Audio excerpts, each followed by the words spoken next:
tutorial bagi praktisi jaduk pemula.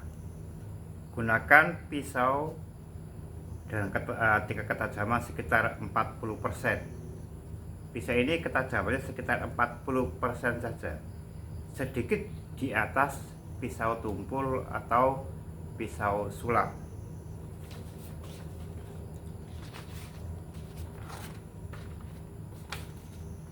PS bisa mengiris tapi setengah merobek ya. Nah ya, bisa tapi setengah merobek. Ini keras HBS ya. Bandingkan dengan cutter yang tingkat ketajamannya 100% ya, bandingkan. Beda ya, beda kan ya? Ya. Saya tanya halus. Kalau yang ini saya tanya kasar, cenderung merobek. Tapi ketajamannya lumayan. Ini sekitar 40% ya. Di atas pisau tumpul. Jadi ini kalau digunakan untuk orang awam juga masih bahaya kalau tanpa ilmu ya. Nah, kadang masuk, kadang enggak. Oh, ya. Seperti itu, memang pisau 40% ya. Bisa mengiris tapi setengahnya merobek ya. Seperti itu ya. Apalagi ini prakteknya dini hari, dimana udara mengandung uap air sehingga kertas cenderung agak lembab ya. Nah, gunakan pisau dengan ketajaman ini saja untuk latihan ya, untuk latihan dasar bagi pemula. Insya Allah aman ya, Insya Allah aman. Yang terpenting bagi pemula itu apa sih? Melatih keberanian. Terkadang yang menjadi kendala praktisi jadukan awal itu takut gitu ya, karena memang itu wajar, itu manusiawi ya, itu wajar dan manusiawi bahwa manusia itu takut dengan senjata tajam. Karena pengalaman kita sejak kecil sampai besar, saya yakin pernah mengalami yang namanya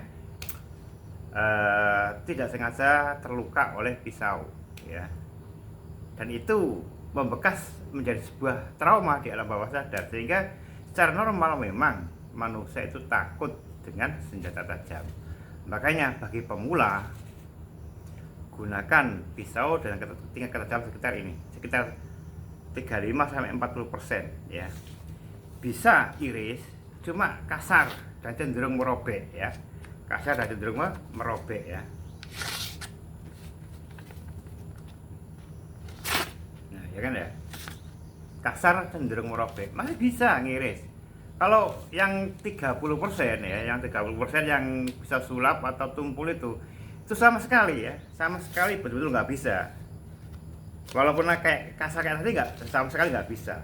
Biasanya dia cuma dengan kertas tebal seperti kartu remi atau karton. Tapi kalau kertas HBS kayak gini, ini kan HBS ya, ini ukuran A4, itu betul-betul nggak bisa. Ini apalagi malam hari, dini hari, di mana udara cukup lembab dan kelembapan udara mempengaruhi kertas sehingga kertas cenderung lembab.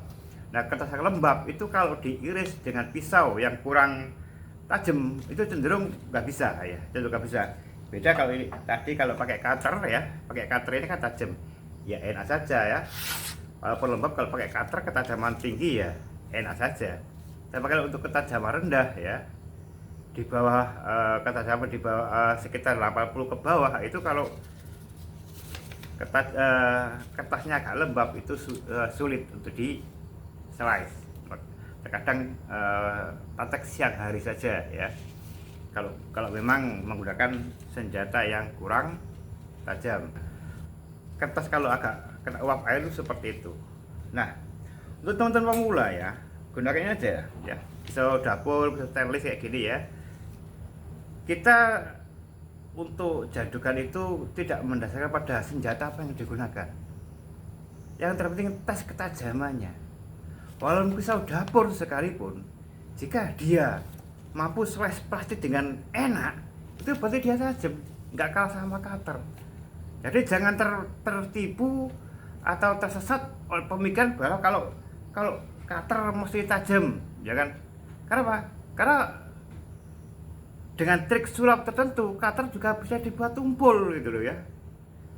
Bisa dibuat tumpul ya, sampai 30% ya. Sama dengan pisau tumpul sama. Dengan juga pisau. Pisau biasa pun ini bisa dibikin setajam silet itu juga bisa gitu loh. Jadi makanya saya tidak terlalu menjadikan tolak ukur itu apakah itu pakai pisau, pedang, golok atau apapun. Yang saya jadikan tolak ukur adalah ketajamannya. Ada dua standar untuk ketajaman, yaitu kertas ya, kertas tipis yang saya jadikan contoh adalah kertas ABS.